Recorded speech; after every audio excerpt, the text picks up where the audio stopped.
The Ag Tribes Report is brought to you by FarmTest, a field trial design, execution, and analysis service that makes it easy to ask your fields which management practices perform best. To start your field trials, visit farmtest.ag. And Legacy Interviews, a video service that captures people as they really are, so the future knows who they really were. Here's Legacy Interviews customer Dave Helland on how the experience impacted his father. My dad struggled through his life thinking he wasn't successful. As he was telling his story, he realized he had this extraordinary success. It all made sense now, all because they spent a few hours talking about their lives with you.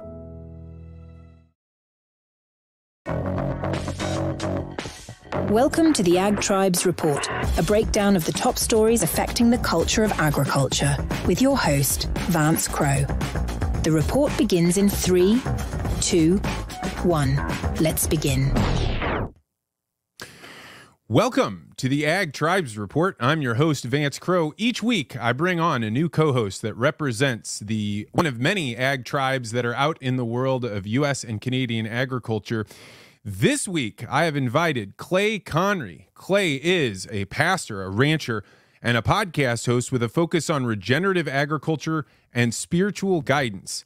Through his podcast, Working Cows, he shares insights on sustainable farming while leading his community with Christian values. I can say that I was a little bit skeptical of Clay before I met him. We did a full-on podcast, and I am a big fan of him. I've been trying to get him on since before the Ag Tribes Report began. I'm so glad to have him. Clay, welcome to the podcast. Vance, thanks so much for the opportunity. Really looking forward to this conversation. So this week has been really quite intense. If you're watching the presidential election, you know that we have to talk about RFK's potential influence on ag. We're going to talk about RFID chips because I know this is something important to Clay. And we're also going to talk first about the water situation in a small town in Kansas that has had so much contamination they've had to shut off some of their wells. So this is a developing story. We're going to do that, and we're going to talk about Clay's Bitcoin land price report, his Peter Thiel paradox, and, of course, his worthy adversary. We're going to do all of that in just 30 minutes. And if you are watching online, you now know that I am in my old studio. I've had all kinds of family challenges go on, so the show must go on. It is Halloween. We're doing it a little bit early. Let's jump right in with the first story. So this is from NPR in Kansas. Pratt, the town of Pratt, about 6,000 people, is the latest Kansas town facing nitrate pollution. 1/4 of its water supply is now shut off. Nitrate pollution has forced this central Kansas town to shut off its wells, and because nitrates has reached the waterways, and that is supposed to come from things like feedlots, farm fertilizers, and leaky septic tanks. In South Central Kansas, according to NPR, scientists from K-State University are sampling private wells across 10 counties and say that most of the nitrate they found comes from chemical and crop fertilizer. But the Pratt City Farm manager, Regina Goff, says it's not only agriculture. Agriculture often gets stamped as the bad guy, but it's runoff. We put this on our grass, and citizens use an excess of fertilizer as a concern. This is of particular importance because in the state of Kansas, a lot of their drinking water is close to the surface, and it's a very sandy soil that stuff like this permeates it. Clay, why is your tribe watching this story so closely? What made you bring it up today? Yeah, I think that it's something that is of a concern anytime agriculture has a bad headline like this. And like you said, agriculture tends to be the first pinata that gets whacked when these kinds of things come out. But it's also, as you mentioned, our city cousins, as one guy I've talked to would say, our city cousins who are not really concerned about profitability. They're just concerned that their yard is a couple of shades darker green than the one next to it or whatever that might be. So I think there's a lot going on here. There always is. And, we need to take a good look at it. But as far as my tribe and the regenerative agriculture tribe specifically, I think their goal, the goal of most of the people that are influential within that tribe, is to reduce the inputs that we are using. And the main reason for that is increasing profitability. We want to increase profitability. And if you look at a graph of agricultural profitability over the last 40 years, The ag business has gobbled up the majority of that profitability, and most of agriculture these days has become a break-even business at best. And so that's not sustainable. That's something that is going to become a major challenge for people going forward as far as being able to pass the operation, the farm, the ranch on to the next generation. And so I think if we can find ways to do with less, we can answer that question from the culture. We can say we're using less than we used to, and it's also a profitability issue where we are able to, have healthy soil that actually is capable of sequestering its own carbon, capable of fixing its own nitrogen. There are approximately 32,000 tons of atmospheric nitrogen above every acre of land in America. And there are these wonderful bacteria in the soil called azotobacter. And if they're healthy and they've got everything they need, they can pull nitrogen out of the atmosphere and make it available to the plant roots. So, I mean, as I understand it, God designed a great system, and it works really well if we pay attention to how it works best and try to match our management with that kind of with that design that was there from the beginning. Yeah, there's always this constant tension between wanting to be able to have small, decentralized cattle operations, really farm operations in whole, and then the unrelenting pressure for lower grocery prices. And of course, if you pack a bunch of cattle in, you don't have to leave them on pasture. You just feed them to be able to grow as quickly as they can. You're going to be able to bring meat, protein, high quality protein, even to the masses. But feedlots have some challenges. You're concentrating a huge amount of manure in one spot. And even if this specific issue is not to do with Pratt, you have to admit, like you're concentrating something that's really powerful that used to be spread over hundreds of thousands of acres and is now put in a very small zone. Well, and there's examples of people doing a great job with that. Our mutual friend Brian Mose does a great job of capturing that in areas on their operation, capturing the manure and getting it back out onto the landscape. And it has been part of their strategy for reducing their need for exterior inputs. So, I mean, there's definitely ways to do it well in all, I'm not opposed to anybody ranching or operating in the way that they find best for them. I just think that they also should be aware of the fact that there are other ways to do this that aren't so reliant on that guy that drives that little white pickup down your driveway and drives away with a certain number of a check that's equivalent to a certain number of acres of production off of your place every time he drives out. All right, we're going to keep going. Next up, we're going to talk a little bit about the RFK Jr. and his statements about how much he is going to change agriculture if he gets elected. This comes from DTN's ag policy editor, Chris Clayton. Kennedy targets farm policy, and he has big plans. Kennedy vows to rewrite rules for agriculture by banning more crop protection tools and rewriting the country's dietary guidelines. According to RFK, current ag policy is destroying America's health on every level, and his push to make America healthy again has been cheered on by Donald Trump. Kennedy goes on to say, when Donald Trump gets me inside of the USDA, it won't be this way anymore. American agriculture will become roaring back, and so will Americans' health. We can talk more about specifically what he said, but you got to admit, when you look around at the young kids today, when you look around at just, my own health, you start saying something seems off with the way we're eating. So on the one hand, you do want to make America healthy again. What do you think? Is RFK's strategy to come in and radically change the USDA a good thing? I'll admit I'm a little nervous along with everybody else, about just what that might end up looking like. And I am probably the last guy who's going to say I want the government to come in and tell me how I can farm and how I can't farm. I want people to be able to make their own decisions and those things. But he's an interesting guy. He's thrown around the word regenerative agriculture on the campaign trail. Casey and Callie Means have been on Joe Rogan's podcast. They've thrown that term around as well. And there is an educated consumer, a consumer that's been educating themselves recently, and they are willing to pay top dollar for groceries. And when they do that, a lot of that usually ends up right directly into the farmer's pocket. You know, people that are selling direct to consumer through whether they're shipping frozen beef or they're selling produce at a farmer's market or beef at a farmer's market. You know, I think the return back to the producer in those scenarios is a lot higher. And so I think we should be prepared for a much more educated public, and we should try to meet the demand of that. You know, that's ultimately, again, we're business people, and we have to be able to meet their demands. We can't say, I'm going to sell the product I wish you wanted. We have to be willing to sell them the product they're asking for.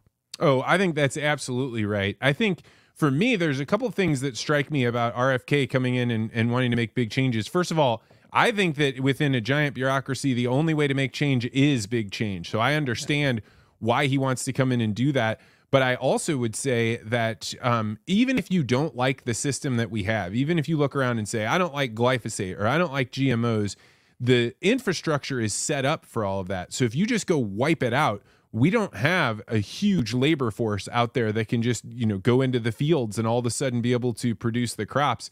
And so my big fear is that one of the big dangers that's happened in societies over and over and over again is that the people get riled up. They get afraid of their food. They get angry about how it's being grown. And instead of building another system in parallel and then jumping over to it, they decide they're just going to go rip it out. And then you have the potential for mass starvation, huge famine problems. And I think it's easy for RFK's position, the other people, the Callie Means of the world, to be like, no, we're going to be able to figure it out. But time and time again in history, it's been proven that you can make people make decisions that'll cause famines. Yeah, for sure. Well, I guess maybe the only comfort here then is that typically nothing happens quickly in government, and we'll just have to hope that that's the same here again. Yeah, I think one of the most interesting things about this, and it kind of makes the Trump vote a little bit of a bitter pill for people to swallow, which I think in politics is something you always have to say. It's like no matter who you choose, they're going to bring along with them some ideas that you might not like. And I think there are a lot of farmers there sitting there saying, well, I don't want to vote for Kamala Harris, but man, I may be voting for some big change in my operation. Well, just do a thought experiment. How many times do you suppose RFK Jr.'s name has been mentioned positively inside the boardroom of any state farm bureau? And how many times do you suppose Donald Trump's name has been mentioned positively inside the boardroom of any state farm bureau? And now you have both of them together, and they're committed to working together after the election as well. And it's like, oh well, now what do we do? Yeah, I mean, I think that's a great tension, right? That is probably better than everybody is excited about everything, because you know that tension is going to cause some stress there. One other thought that I have is, in the past, when there started to be public sentiment against things like GMOs and pesticide use, Monsanto came riding over the hill because they were like, we're in big trouble. Well, there is no Monsanto coming anymore. The ag companies that are out there are not going to take this fight on. So if there does become giant consumer will about this, if farmers want to keep that, they've got to find totally new allies, because their old allies, the Conservative Party or the crop protection companies, they're not going to be there in the same way that they were, I don't think. Is what facilitated that change? Is it the lawsuits that they've had to face recently? Well, I think Monsanto really had like a disposition for the fight. That was kind of the way they were set up. But I think the remaining companies that have come together as a result of mergers, you have only one American company, Corteva. I don't think they really have the fight in them. I think they focus on other things. I think the farm implement companies that are American aren't going to do it. And then the other companies, Syngenta, Bayer, I think that fight is not in them because of the disposition of their ownership. Interesting. All right, moving on. You mentioned an event that happened with RFID tags up in, I believe it was Montana. What's going on with RFID tags that hasn't already been said? Yeah, well, I think that the mandate is coming through. The timeline is right around the corner as far as any animals that are going to make it into the breeding herd are going to have this RFID chip in by November 5th or whatever the date is, right around the corner. And so I think that's just facilitated a lot of people standing up and saying, hey, we got to do something about this. And what I'm hearing from certain people is non-compliance is one strategy. We'll see how far that goes and how successful that is, and how many people are willing to stand their ground when the vet comes to bangs vaccinate replacement heifers, and are they going to say, no, you can't put that in? And are they going to find a vet who's willing to do something else? So I mean, those are some of the questions that we've got. But yeah, the Rally for Freedom, I think, drew 400 and some attendees down in Rapid City, South Dakota. And there's another one happening down in Texas here in just a couple of days. And so, yeah, there's lots of people getting together and trying to talk about how they manage this going forward, because they were opposed to it. And they're not going to go silently into the night, I guess. Yeah, I a few months ago was with a whole bunch of cattle people in a state that doesn't have very many veterinarians, so I don't want to get this person singled out. He basically told me, as a vet, he will have his license yanked. He said that they've already communicated to us that if we don't do the RFID chips and we are helping farmers do something that's not going to make it so these the young cattle that are going to clearly cross state lines, if we don't put those tags in them, they're going to yank our own tags. It's going to be trouble for us. So I think finding those veterinarians that are going to want to participate in this civil disobedience is going to be tough, because they're putting their livelihoods on the line. Yeah, absolutely. And it always is that way, right? I think what you need is enough of them to do it so that they can't enforce it. They can't go after all of them. But that's a tough way to go.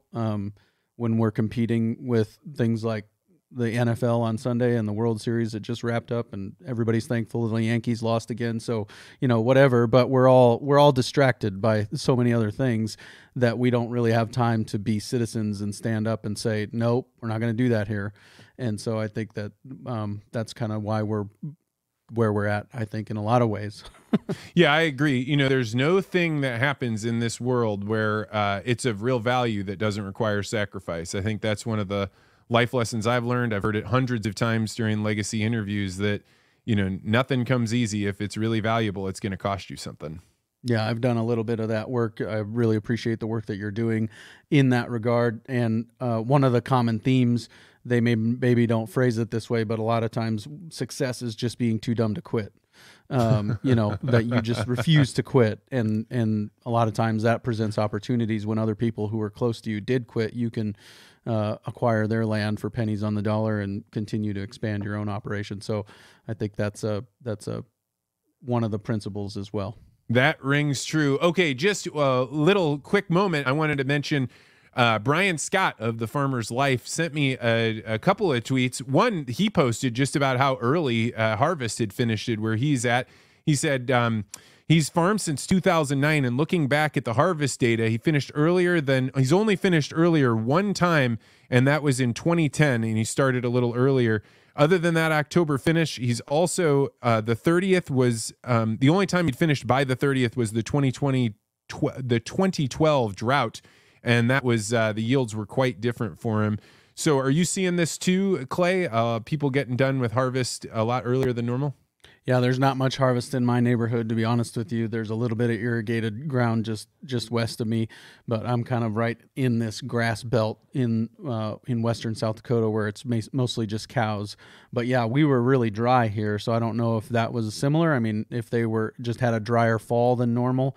I know a lot of times when harvest is happening, it typically is slowed down by moisture, if as much as anything. And so I'm not sure if that was the same thing happening in those neighborhoods or not. But man, this is the driest August and September I remember in the 6 years we've been living in this neighborhood, for sure. Yeah, it's absolutely the driest I've seen it in St. Louis. There was one other note. Brian sent me a TikTok video. I was going to play it today, ran out of time. And it was basically a farmer saying, hey, farmers, just because you finished early and now you don't have anything to do, that doesn't mean you should go out and spray anhydrous. It's too warm out. There's just not the right conditions. Knock it off. I don't know if that's going on very much, but that's the second time I heard it, so I thought I'd mention it here. All right, wrapping up. If you have news that you think we should report on the Ag Tribes Report, send it to me on X at Vance Crowe. All right, now we're going to move on to the Bitcoin land price report. This is where we talk about how much does an acre of land cost in terms of Bitcoin, where our co-host is at. So, Clay, first, where do you live and how much does an acre of good farm ground cost there? Yeah, I think the easiest way to explain to people where I'm at is I'm about 100 miles north of Rapid City, South Dakota. So if you know Mount Rushmore and all that in western South Dakota, I'm north of there. And so I would say in my neighborhood, pasture land is going to sell somewhere in that $800 an acre realm, and that sounds low, I'm sure, but we can run a cow-calf pair here on about 30 acres. It takes about 30 acres to run a cow-calf pair for a year. You get just into eastern South Dakota, I know guys who are doing it on 3, so that just put the productivity of this land into perspective. Wow. I knew it was big. I remember when I was up there meeting with Brian Mose, got to really get a great tour of South Dakota. But those kind of numbers are staggering. If you have a big herd, that means the amount of land you got to have is pretty big. So if we take that $800 per acre, that means it is a little less than 0.011 Bitcoins per acre. Actually, I should mention Bitcoin went on a tear in the last week. It was right at press time. It was $70,100.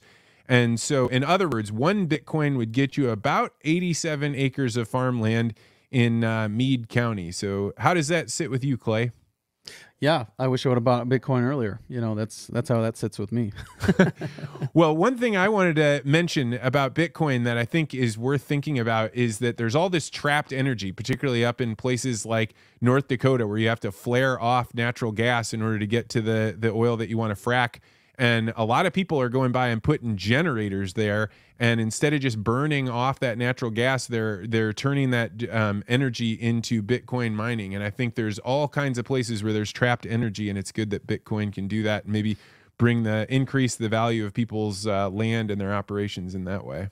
How far have we come from people heating apartments in New York City with their Bitcoin, the fans off their computer mining Bitcoin, to now we're mining Bitcoin with generators? That's good. Oh, yeah, it's fantastically sophisticated. All right, now we're going to move on to probably my favorite part of the show. This is when I ask Clay, what is one thing that you believe that almost everybody in your tribe disagrees with you on? It's worth being a member of Farm Bureau. Okay, wow, that's okay. Say more. I think in my neighborhood especially, Farm Bureau gets a really bad rap, but I think that they do a lot of good work as far as defending the right to do what we're doing. Just a couple of years ago, we were under the Waters of the U.S. Act from the Obama administration, basically put every acre of land in America under the jurisdiction of the EPA. Farm Bureau did a lot of work in getting that repealed. And so I think that's one example of, if you don't want your land under the jurisdiction of the EPA, Farm Bureau is a good organization as far as getting stuff like that pushed back against. Well, I think it's probably worth saying that people in your tribe, because there are a lot of people, Farm Bureau is an incredibly popular organization. I've been around Farm Bureau for years and years, and I have seen how they can help a very small group of people have outsized influence by being organized, by teaching people, by training them up, by allowing them to get together and argue. And I have seen some arguments on the floor of Farm Bureau when they're making policy. And so I think it's worth saying that the broader farmers, that's usually like, yeah, Farm Bureau, great thing. But when you're in some of these groups, regenerative ag, some of the more decentralized groups, they say, no, you should not be a part of that. That's the opposite. I think the only reason I bring that up is for people that aren't a part of your regenerative ag tribe, they might not understand that. Right. And I think that RCAF hosts their convention in western South Dakota most years. And that's because there is a huge contingent of RCAF people here in this neighborhood, and it's a great place to come to.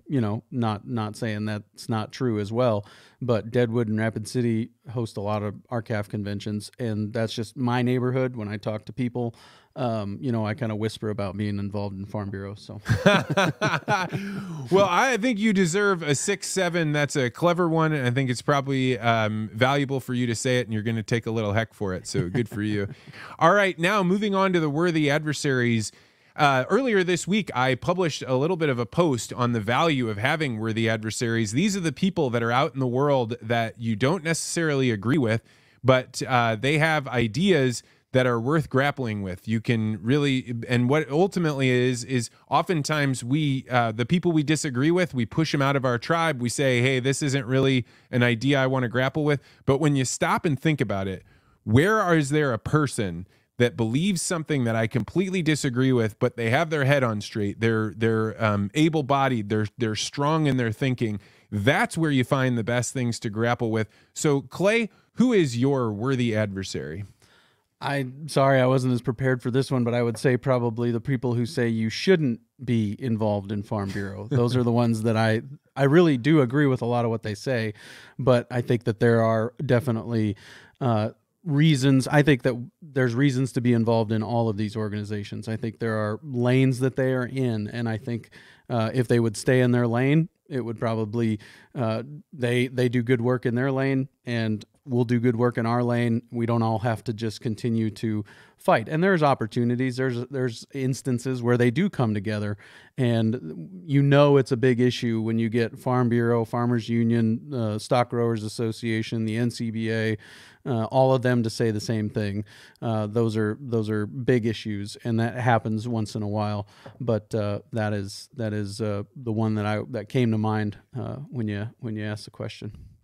Yeah, early after I posted this blog that actually was stimulated from a conversation you and I had been having, I had a good friend of mine, Phil Luce, send me a note, and he said, I think you're my worthy adversary. And he went on to say some things that at first kind of hurt my feelings.